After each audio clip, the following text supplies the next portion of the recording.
నమస్తే welcome to of the record నేను సింధు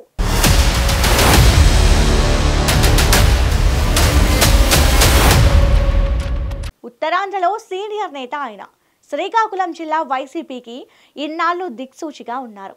ఎన్నికల్లో ఘోర ఓటమి తర్వాత అజ్ఞాతవాసి అవతారం ఎత్తారు. మరో 2.5 ఏళ్లు రాజకీయం యూసే ఎత్తను అంటూ తన అనుయాయుల దగ్గర చెప్పుకొచ్చేవారు. ఇంతలోనే ఆ అజ్ఞాతవాసి మాట తప్పారు. బెట్టు వీడి మెట్టు దిగారు. ఆయన సీటుపై ఆశలు పెట్టుకున్న నేతలంతా తూచ్ ఇది తొండాట అంటూ ముక్కున వేలేసుకుంటున్నారు.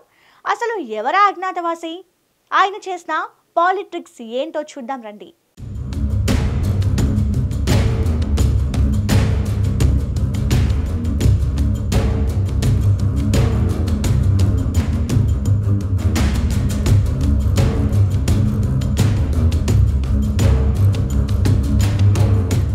ఈయన పేరు ధర్మాన ప్రసాదరావు. శ్రీకాకుళం జిల్లాకి చెందిన ఈ 40 ఇయర్స్ ఇండస్ట్రీ పొలిటీషియన్ నిన్న మొన్నటిదాకా శ్రీకాకుళం జిల్లా వైసీపీకి పెద్ద దిక్కుగా ఉండేవారు. ఉత్తరాంధ్ర రాజకీయాల్లో క్రియాశీలకంగా వ్యవహరించారు.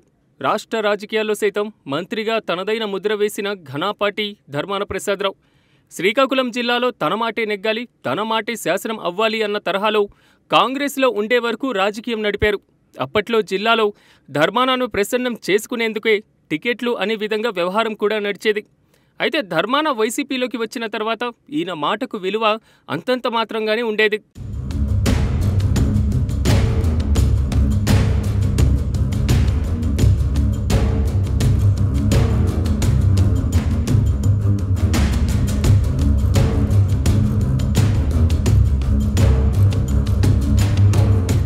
దీంతో ఈయన్నే నమ్ముకున్నటువంటి క్యాడర్కు సైతం ఆశించిన పదవులు అందరంత దూరంలో ఉండేవి.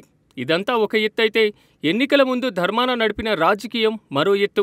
2024 సాధారణ ఎన్నికలకు వినూత్నమైనటువంటి ప్లానింగ్తో ప్రజల్లోకి వెళితే ప్రజలు ఆ పప్పులు ఉడకనివ్వలేదు. తనకు రాజకీయాలు అవసరం లేదు, ఏదో పార్టీ ప్రెజర్తో మాత్రమే పోటీ చేస్తున్నా, నాకు ఇదంతా అవసరం లేదు అంటూ ప్రచారం సందర్భంగా ప్రజల్లో క్యాంపెయినింగ్ నిర్వహించారు. ధర్మాన రెస్ట్ కోరుకుంటున్నారేమో అని అర్థం చేసుకున్న ప్రజలు ఆయన కోరుకున్నట్లుగానే సీనియర్ పొలిటీషియన్ ధర్మాన ప్రసాదరావుకు రెస్ట్ ఇచ్చేశారు. భారీ మెజార్టీతో ధర్మానపై నిల్చున్న టీడీపీ సర్పంచ్ గొండు శంకర్ను గెలిపించారు.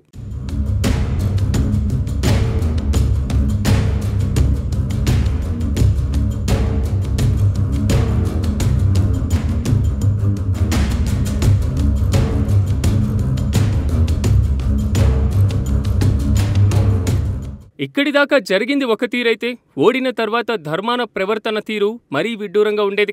పార్టీ కార్యక్రమాలకు పూర్తిగా దూరమైన ధర్మాన ఈ 14 నెలల్లో కనీసం ఒక పార్టీ కార్యక్రమంలో కూడా పాల్గొనలేదట.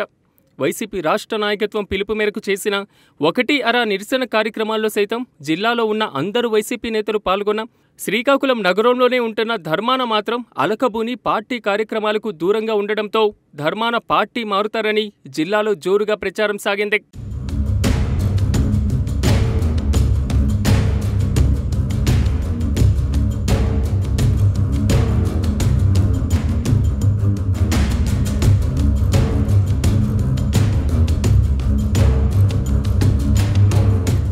తాను బెట్టు చేస్తే వైసీపీ అధిష్టానం బుజ్జగిస్తుందని, తనకు గతంలో మాదిరి శ్రీకాకుళం జిల్లాను శాసించే పొజిషన్ ఇస్తారని ధర్మాన అనుకుని ఉండవచ్చు బహుశా.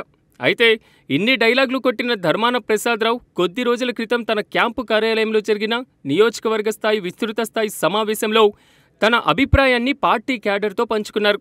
పార్టీ మార్పుపై క్యాడర్కు స్పష్టత ఇచ్చేశారు. తాను వైఎస్ఆర్సీపీ కాంగ్రెస్లోనే ఉంటానని, పార్టీ మారే ఆలోచన తనకు లేదని, వదంతులు నమ్మవద్దని కార్యకర్తలకు వివరించారు. 3 ఏళ్ల దాకా రాజకీయాల్లో రాను అన్న వ్యక్తి ఇప్పుడు మళ్లీ హడావుడి ఎందుకు చేస్తున్నారు చెప్పమా అంటూ శ్రేణులు ఒకవైపు తలలు పట్టుకుంటూ ఉంటే, మరోవైపు తమ నాయకుడు మళ్లీ పాలిటిక్స్లో యాక్టివ్ అయినందుకు ధర్మాన అనుచరులు, అభిమానులు ఆనందం వ్యక్తం చేస్తున్నారు.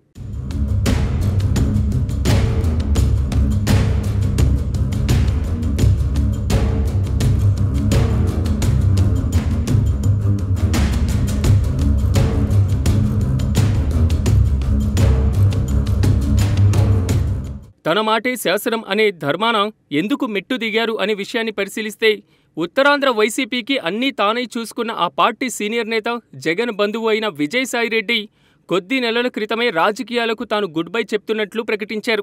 విజయసాయిరెడ్డి లాంటి వ్యక్తి వెళ్లిపోతేనే కించిత్ కూడా అటువైపు చూడని జగన్ రేపు తన వైపు చూస్తారా, బెట్టు చేస్తే బుజ్జగిస్తారా అనే అనుమానం ధర్మానకు కలిగిందేమో.